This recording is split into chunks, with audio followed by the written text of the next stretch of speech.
Hello, everybody, and welcome to the Inking Out Loud podcast. Today we're doing something a little bit different. I am by myself on this episode. There's no Rob with me, so you're hearing a different voice for the intro. But with me is my special guest and wife, Lauren McCaffrey. Lauren, how's it going? Pretty good. How's everybody else doing? Yeah, and of course I am your host, Drew McCaffrey. This is episode 45 of the Inking Out Loud podcast, and today we are covering Wraith Squadron by Aaron Alston. This is a Star Wars Legends or Expanded Universe novel, published quite a long time ago now, but one of my favorite books ever. And Lauren just recently read it for the first time. Lauren, talk to me about your experience with Star Wars. Okay, so when I was around 5, my dad bought us the main 3 movies. And we watched those pretty religiously. But that was all I knew of Star Wars until the next, 3 movies came out. Mm-hmm. I hadn't read any of the books. Okay. So this is your first Expanded Universe novel? Yes. Okay. All right. So I'm coming from a very different perspective here. I grew up on Star Wars, grew up on the Expanded Universe. I mean, if you go and look at our bookshelf, hiding behind all of our Wheel of Time books on our double thick shelf are about, 50 or 60 Expanded Universe novels. And these books in particular, the X-Wing books by Michael Stackpole and Aaron Alston, were some of my favorites. And Wraith Squadron in particular is one of my favorite creations from the old Expanded Universe, which is unfortunately now Legends, since Disney took over in, I believe it was 2013 when they bought the rights. I'm still holding out hope that eventually we'll get some sort of resurrection of Wraith Squadron for the new canon. But for now, all we have are these books. So to start things off, I want to just do a quick recap of what happens in this book for anybody who maybe knows a little bit about the Expanded Universe and wants to check this out, or if you haven't read these books in a long, long time, because, well, that's kind of the reality of Star Wars now. This book picks up right after the Bacta War, where Rogue Squadron had gone, rogue, and resigned their commissions with the New Republic and went off to take down the old head of Imperial Intelligence named Isan Isard. So this picks up with them returning to the New Republic fold, and Wedge Antilles, the commander, decides that he is going to found a new X-Wing squadron. And this time it's going to be a hybrid. It's going to be a combo of commandos and X-Wing pilots. But because of budget cuts and restraints and things like that, he is choosing to form his squadron mostly out of rejects and washouts and screw-ups. So he and Wes Jansen of the Nice Shot Jansen fame from Empire Strikes Back are the ranking officers in Wraith Squadron, and they end up, training up a bunch of these washouts and rejects and things, and they are now fighting the warlord Zinj, who's kind of a cartoon villain in some ways, but in this book he's sort of on the sidelines, and their main enemy is Admiral Tridget and his Star Destroyer, the Implacable. And the Wraiths end up capturing one of Tridget's support ships called Nightcaller. It's a Corellian corvette or a blockade runner, if you remember what Princess Leia had at the beginning of the original Star Wars. So the Wraiths go undercover and act like they're working for Tridget, go along, have a whole bunch of adventures and hijinks and things, and then at the very end, they collaborate with Rogue Squadron and take out the Implacable and kill Admiral Tridget. So, that said, Lauren, what did you think of this book? Oh, man. So, it was quite the introduction to the EU. I found a lot of things were difficult just because I had no background. I knew references if they involved things in the movies, such as, I remember Luke talking to Wedge, right? in one scene. Obviously, I remember what the ships look like, but I didn't have names for them at all. Oh. You had to, I remember in the beginning, you had to describe to me what each of, like, this is an X-Wing, this is a Y-Wing. This is, like, remember this scene in the movie? Yep, that's this ship. And I was like, oh, okay. Or, oh, I didn't know names of species either. Right, yeah. Yeah. And, ooh, there's one insult they use in the book that I need to ask you again. They call... Now I don't remember what it's called. It's an insult where they call somebody a different species, like a something rat. A womp rat? Womp rat. Is that little thing in the third movie? The little guy in... Oh, no, in Jabba's... You're in talking about Jabba's Salacious Crumb. He is a Kowakian monkey lizard. See? But Yeah. lots of stuff like that, where I definitely struggled, but... Okay. But so beyond your just kind of context of Star Wars and the expanded universe, what did you think of the book itself? The story and the characters and things? I really liked it. I thought it was definitely a character-driven book. I enjoyed getting to know a lot of these people more. And I still have questions that keep me, like, interested. That's good. Yeah.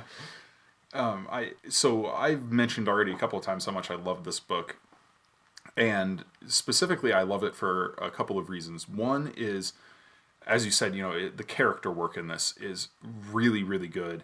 Alston stands out among the old Expanded Universe writers, and honestly, the new Expanded Universe writers as well, in how effective he is with creating new characters and building compelling, character arcs for them. And even his side characters are dynamic, they're round, they feel real. One of the major complaints that a lot of people had about the old Expanded Universe was how hit or miss the books were. There are some infamously bad Star Wars books out there.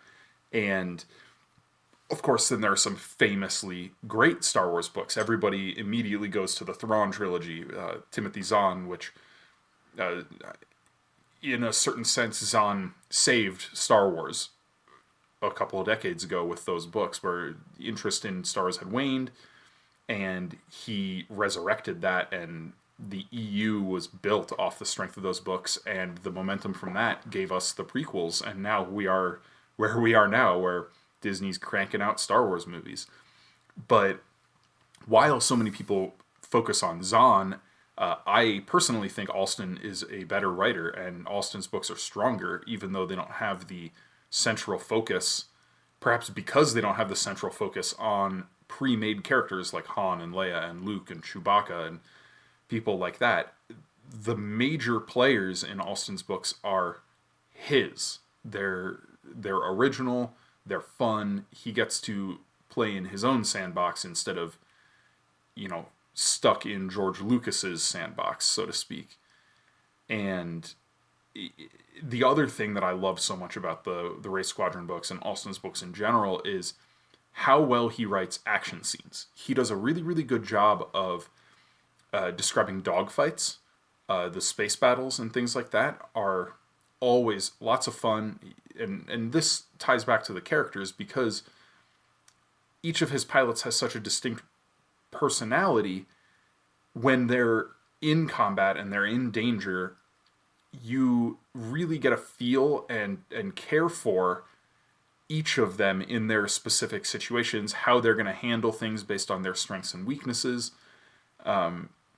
It's just very well done, and he's a good writer. I mean, it's tough to really pick at flaws in his books, especially in Wraith Squadron, which is a short, fast-paced, very tightly woven story, and just ultimately is a bunch of fun.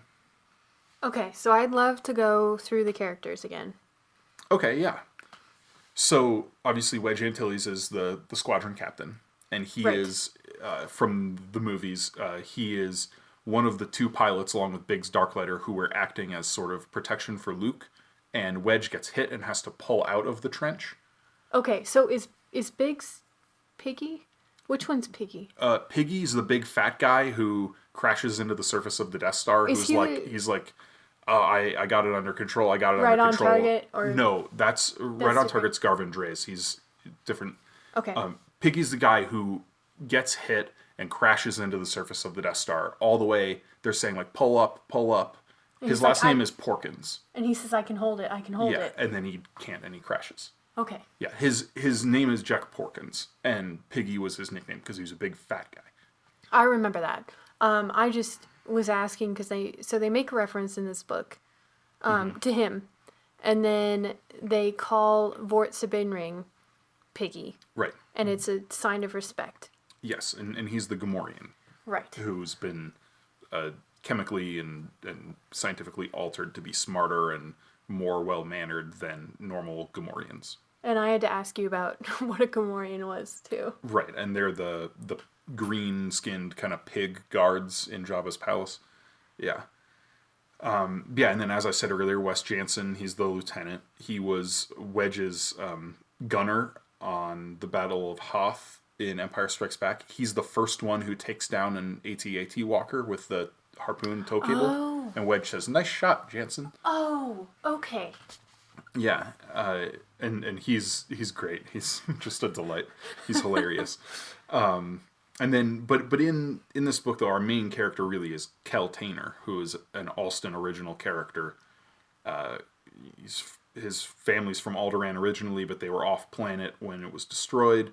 They're hiding behind a new last name because his father was a coward and basically brought dishonor to the family name as he was shot down by Wes Jansen years ago because his panic and cowardice in battle was going to basically ruin an ambush that Jansen's squadron had planned, and had that happened, they all would have died. Yeah. So Jansen had to shoot him down. But yeah, Kel's the main character, and then there's also Tyria, and she's a Top Rawan ranger, an Antarian ranger from Top Rawa, which in the old canon, this was erased by Rogue One. In the old canon, Top Rawa was the planet where the stolen Death Star plans were transferred to Princess Leia. And in Rogue One, they made that Scarif in that big battle at the end of Rogue One. Oh, okay. Okay. Yeah. So Tyria is a pretty major character in this. Then there's Face Lauren, who's an old, he was a boy actor for the Empire, and came to discover the error of his ways, defected to the Rebel Alliance, and now he's a pilot for the New Republic. Well, wait a minute. Did that kidnapping happen? Now I don't remember. He references his scar.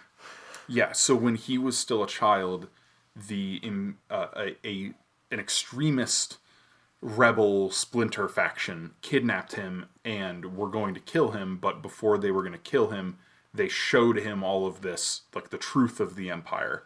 But before they could kill him after that, Imperial commandos stormed their hideout, and Face was grazed by a laser blast, so he has this big scar across his face. And he hid out after that because he didn't want to go back with the Imperials. And from there, he defected to the Rebel Alliance. And then, of course, there's Grinder, who's the Bothan. And Bothans kind of are stereotyped in the expanded universe, where they're all hackers and code slicers and things like that, because the first time they're mentioned in canon, that was what they were doing. And those are the many Bothans who died to get the second Death Star information to the Rebel Alliance in Return of the Jedi. Oh, okay. Okay. Yeah. And Grinder, so he's the big hacker in the squadron, and also a pretty big prankster. Yeah, I enjoyed that part of his character. That was pretty fun, especially when he went too far and got pranked back. Yeah. Oh, such a great scene. Yeah, let's see who else. And then we have Jasmine Akbar, who is Admiral Akbar's niece. She's the communications specialist. And then there's Runt, who's... I love Runt. I really do. hilarious. He's basically a human with a horse head. I don't know if you and picked up on fur that. and hair. Yeah, he's like a human body covered in fur with a horse head. And he speaks in he speaks in the third person, and he's got many different personalities, and I love that. yeah. Especially when they go rogue, his personalities, like in that first simulator flight, where he just went off on his own and was like... Yeah. And then we have Min Donos, who's a Corellian, like Wedge, and like Han Solo, and he is a sniper, but he used to be the captain of a different squadron, Talon Squadron, and they were ambushed by Admiral Tridget's forces. And Donos was the only survivor, and he's got some pretty serious PTSD for most of this book. Well, which is, I remember now, on screen. Yes, at the very beginning. Right. Mm-hmm. And if I remember right, it had just, his squadron had just been formed. Yes. And then this happened. Yep. So he's added to Wraith Squadron, and then there's Fallon Sandskimmer, who's from Tatooine, and really, really, really hates being compared to Luke Skywalker. Yeah, I think those are pretty much all the principal actors in this book. I mean, there's Ton Fannin as well, who's the doctor. He doesn't have a huge role in this book, but he's good friends with Face. Well, he's got a couple personal scenes, like in the introduction when they all meet each other, and he's like, "I'm the one allergic to Bacta. Yeah. Notice all my hardware." Yeah, he's got a bunch of prosthetics and things. And then he sweet talks, Tyria. I do want to talk about Tyria and being hit on.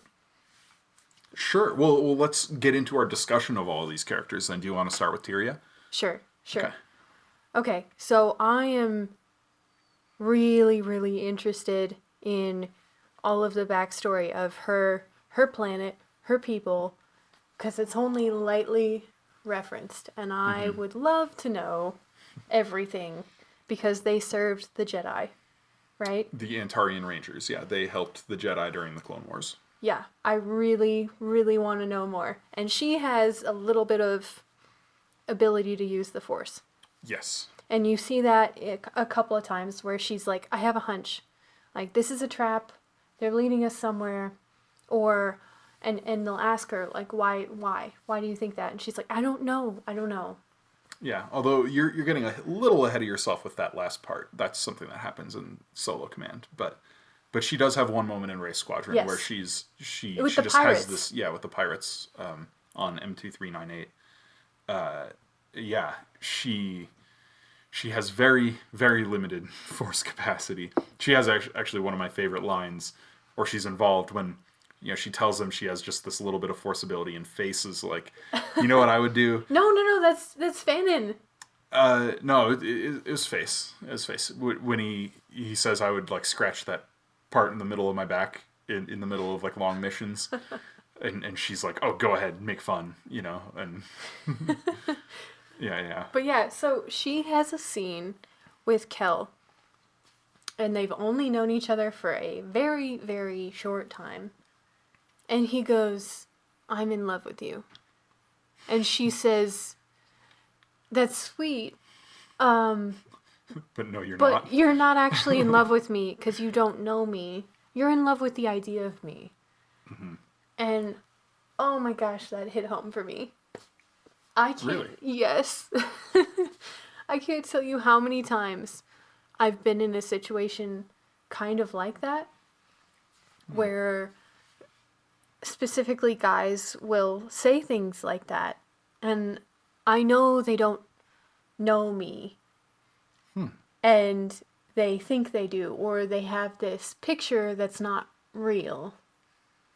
And I'm sure I'm not the only girl who's gone through that, but I love the way she addresses it. Like, she's kind to him, she's not nasty, but she's like...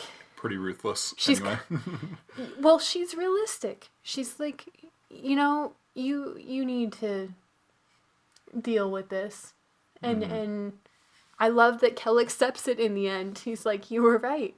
It wasn't you. I had this idea because of your looks, because of what I projected onto you. I wanted you to be my dream girl. Mm-hmm. And I didn't know you at all. Right. But later, they actually do fall for each other. But that scene, I was like, Aaron Alston has talked to somebody who has dealt with this. Yeah. And Tyria has the best response. Mm-hmm. I wish I'd read this sooner. I could have saved myself so much grief from like age 18 to, when we met. Oh, wow. Yeah. So what do you think of Kel then? So I was kind of annoyed with him for a while. Just because of A, his interaction with Tyria. Mm-hmm.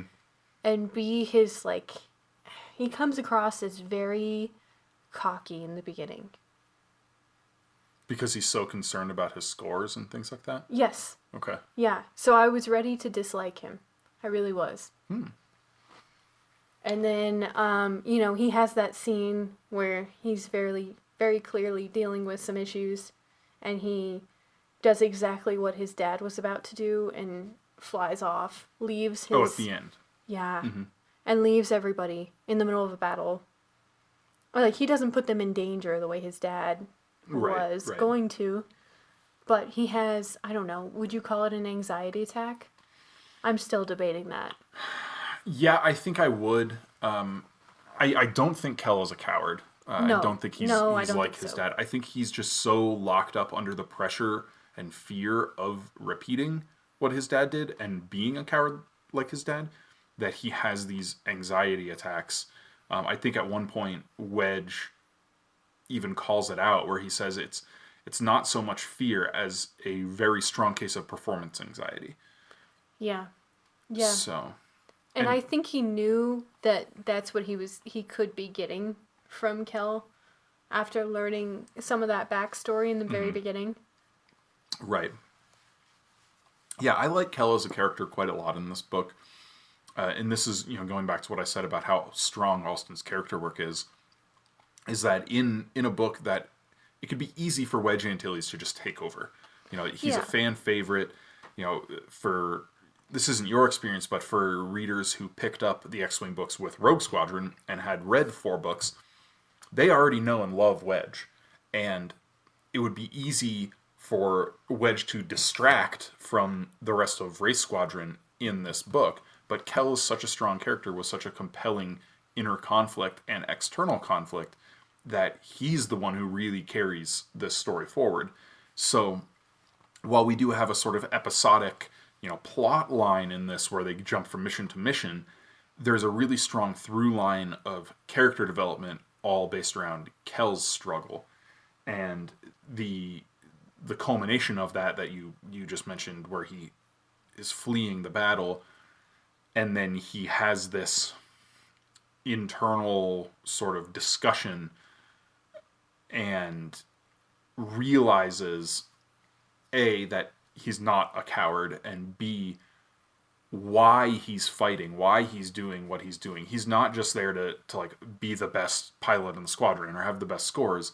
He's doing it because of those he loves. He's doing it for his family, and he's doing it for Tyria, and he's doing it for his squad mates.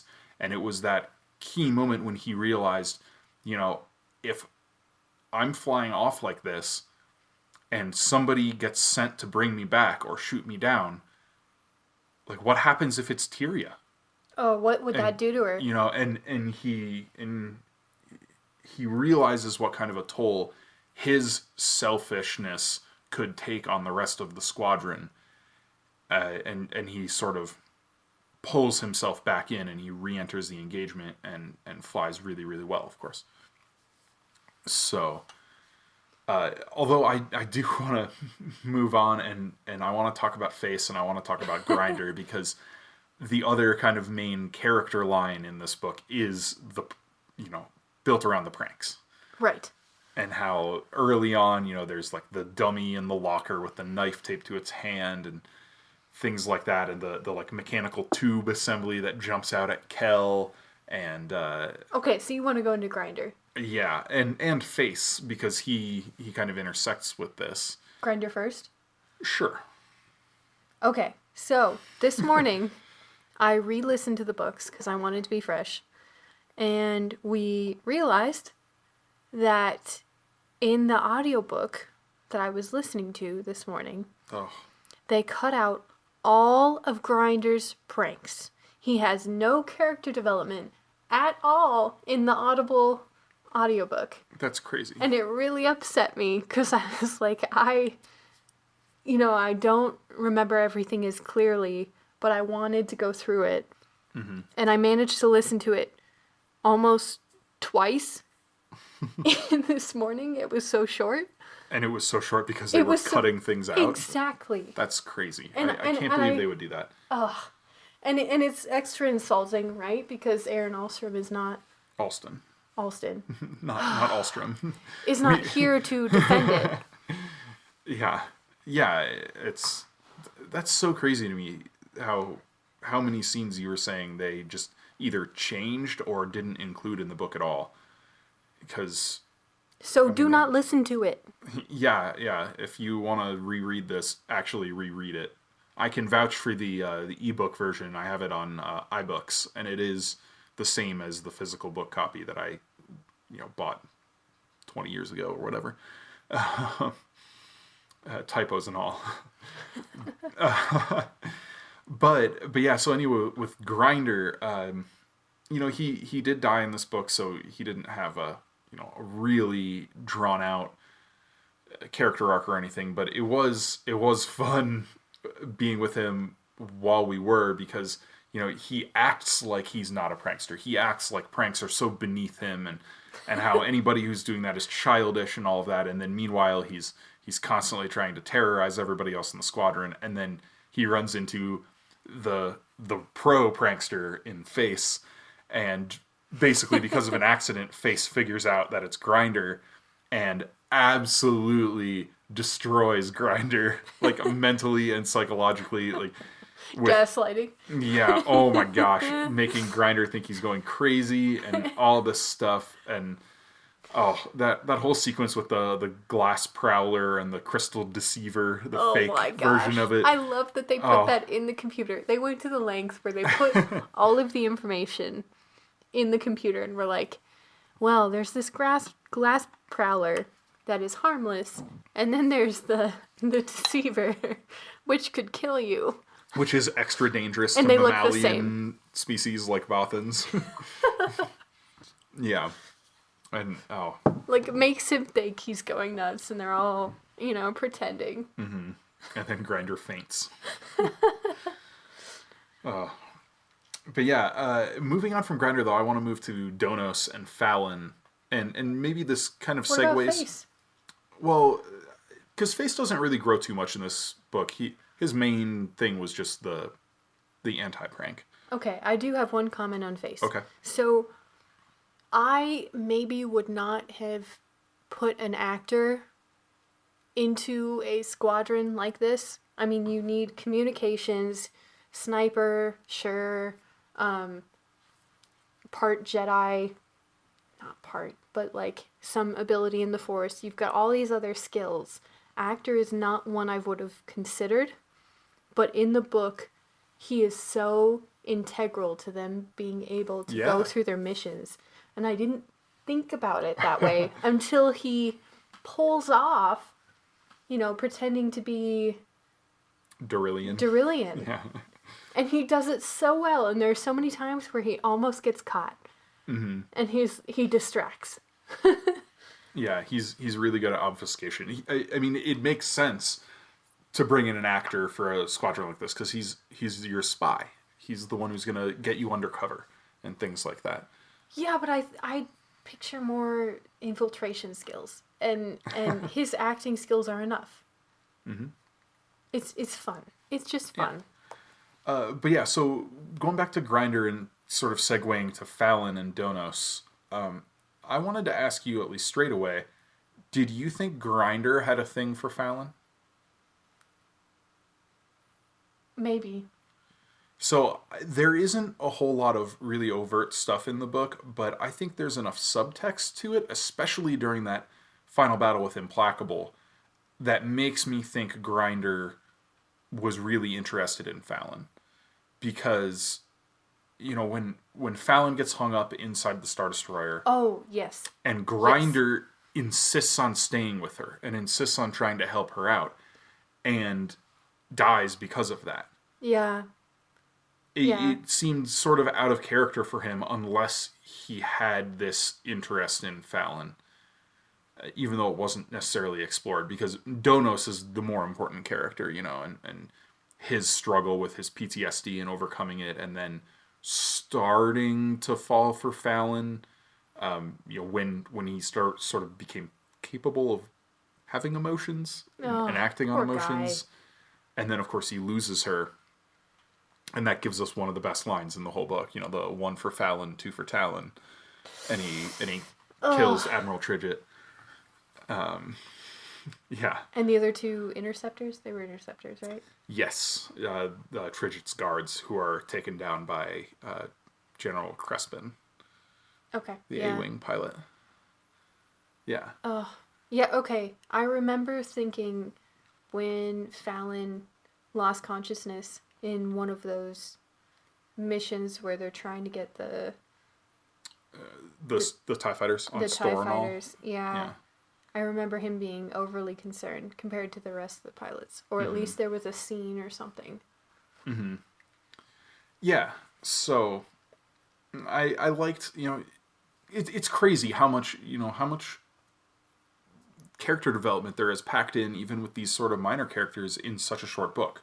You were saying, even though some things were chopped out, this is only like a 3 or 4 hour audiobook. It's only like maybe 280, 300 pages. Yeah. So it's broken up into 4 parts, and each part is like 46 minutes. So I listened to it twice overall. Mm-hmm. Yeah. There is one character that we haven't discussed yet that we at least need to mention, and that is Ketch. Oh, I forgot he was introduced here, because that's cut out too, by the way. What? Yeah. Oh my gosh, that's awful. Ketch is so important in Iron Fist and Solo Command. Oh my gosh. That is a crime. Whoever did those audiobooks for Audible needs to be fired. So the one thing I did like, the narrator was great.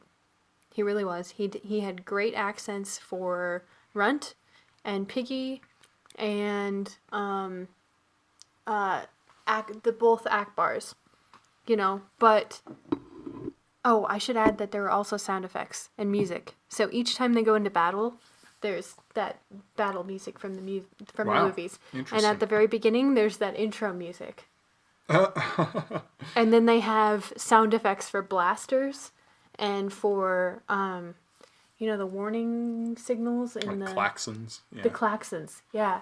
So they have all those things, and it's nice, but it's a crime to omit what they did. Yeah, I can't believe they did that. Man. It just made the book feel flat, and I was like, am I misremembering? Mm-hmm. What? Yeah, because Lieutenant Ketch, on the topic of pranks, it's Jansen's first prank in this, when he's going through the list of candidates for the squadron, and he tells Wedge, next up is Lieutenant Ketch, or not Lieutenant Ketch, just Ketch at this point. And, he's an Ewok, and Wedge is like, please tell me you're kidding. And Jansen's like, of course I'm kidding. The next candidate's Keltainer, human male. Like, oh, that's after Fort, where he's like, what? No, so it's before Piggy, because then he introduces Piggy, and Wedge is like, you got me the first time, I'm not going to fall for it the second time. And Jansen's like, I'm telling you, he's a Gamorrean. And Wedge is like, sure, show him in. He's like, okay, and he opens the door, and a Gamorrean walks in, and then Wedge like puts his hand over his face again, and Jansen's like, yub, Commander. Yeah, I totally forgot that. Oh, it's great. But Piggy also has an interesting backstory. I love that he escapes with help. Yes. From the experimentation facility run by the Empire. And then he goes to the library world. What's that called? Obroa Sky. Of course you know. But yeah, so he goes to the library world, and he starts doing research, and he learns about the rebels and is like, that's where I need to be. I'm going. Yeah. And then has a series of minor conflicts with people who are racist. Yeah, xenophobic. And his comment in the initial interview About he's like, look at the timestamps on the reports. They've all been within a couple of minutes of the altercation. Trust me, nobody I've struck has been coherent within 30 minutes of the event occurring. Yes. Yeah, I love that. And he's just so straightforward and contrite. Mm-hmm. You know, he doesn't come across as having a whole lot of personality in the beginning. Right. But I think he's worried about how they're going to see him because all of his experiences in the past have been, you know, upsetting. Right. We'll say upsetting. Mm-hmm. And then Wedge handles it really well by bringing in Jack Porkins, the original Piggy, and making him feel comfortable.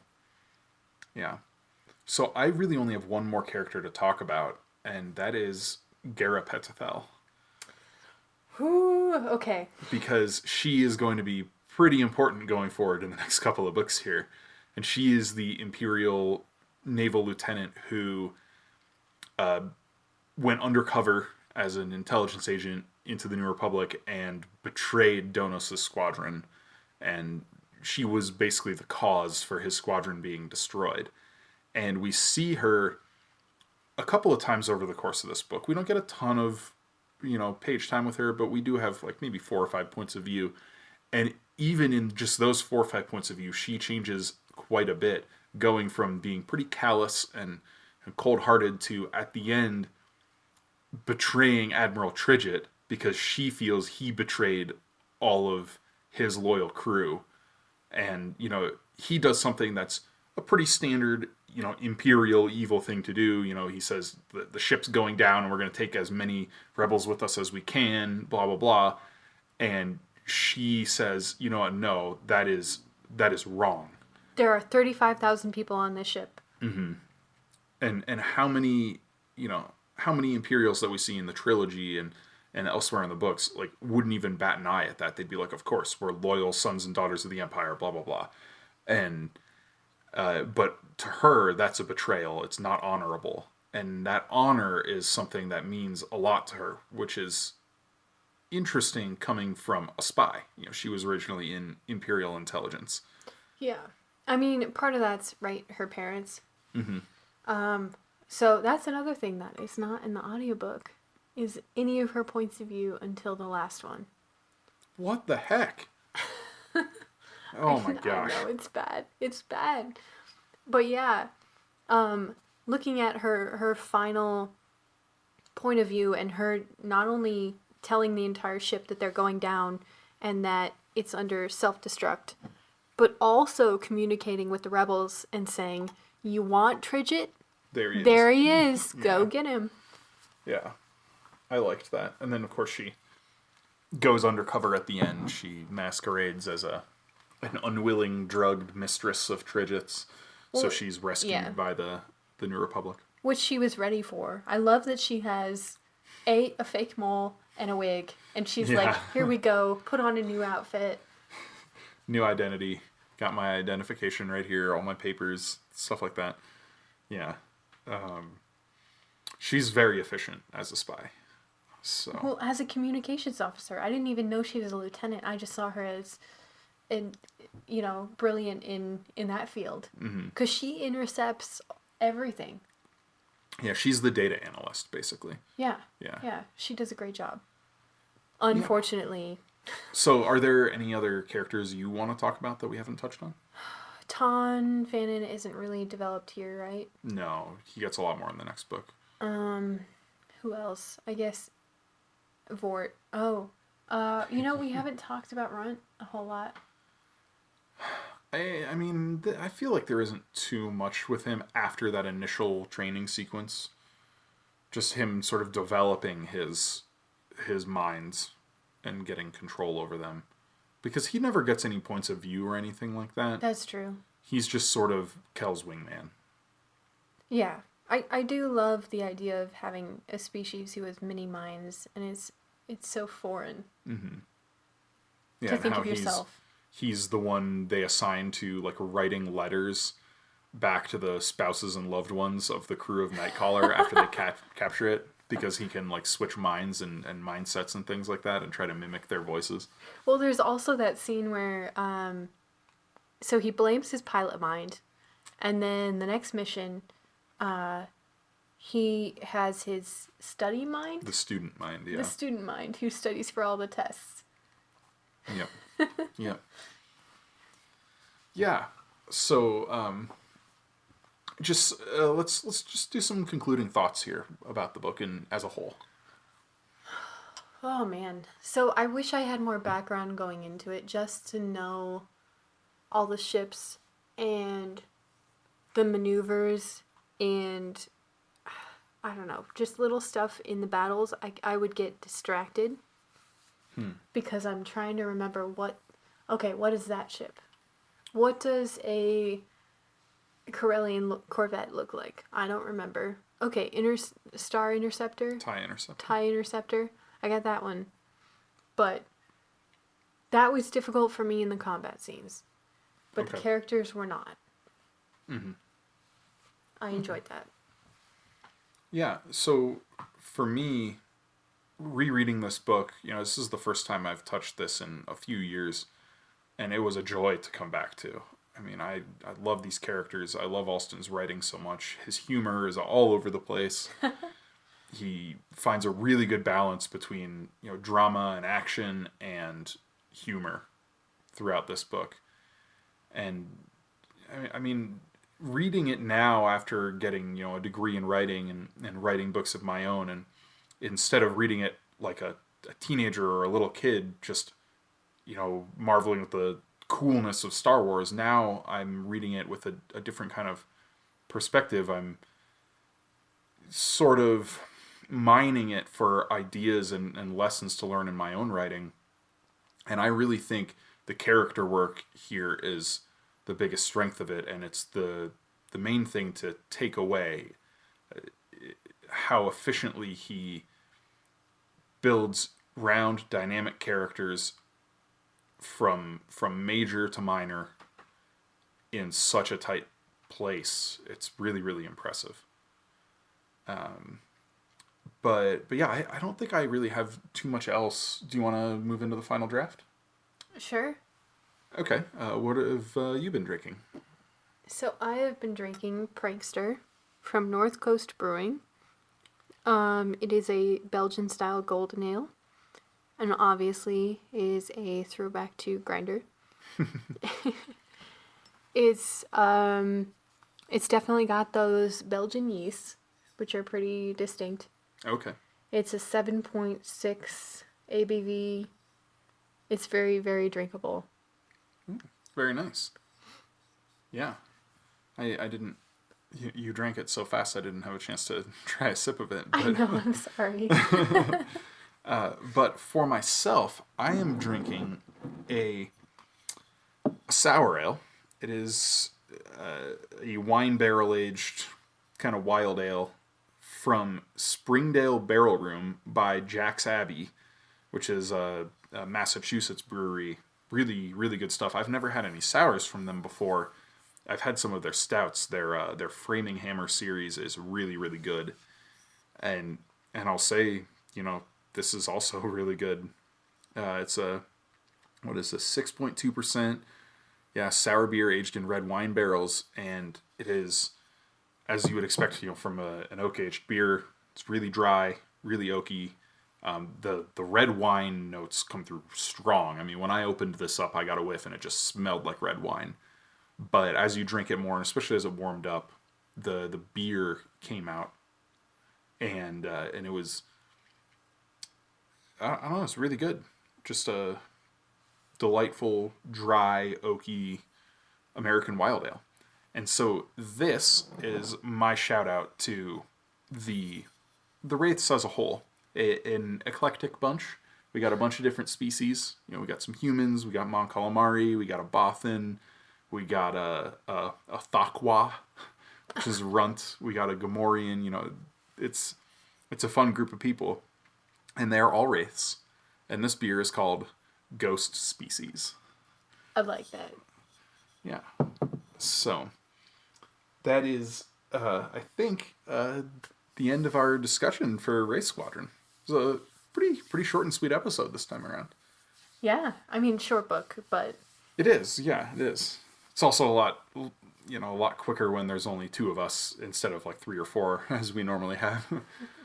But yeah, that said, this has been episode 45 of the Inking Out Loud podcast.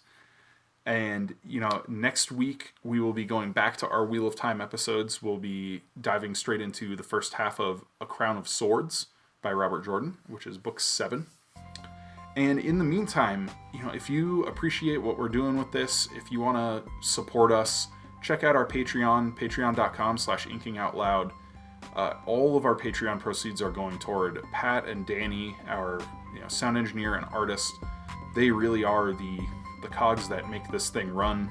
Without them, we would be lost as a podcast, and we really want to be able to pay them what they deserve for all their hard work. And that Patreon allows us to do that, and to pay for things like our website hosting and our podcast hosting, things like that. So check that out. We got a bunch of fun benefits like short episodes. We do a monthly newsletter. You can get access to episodes early. So yeah, that's patreon.com/inkingoutloud. And as always, I am your host, Drew McCaffrey. With me is my special guest, Lauren McCaffrey. Thanks for joining us. And thanks for listening. We'll catch you next time.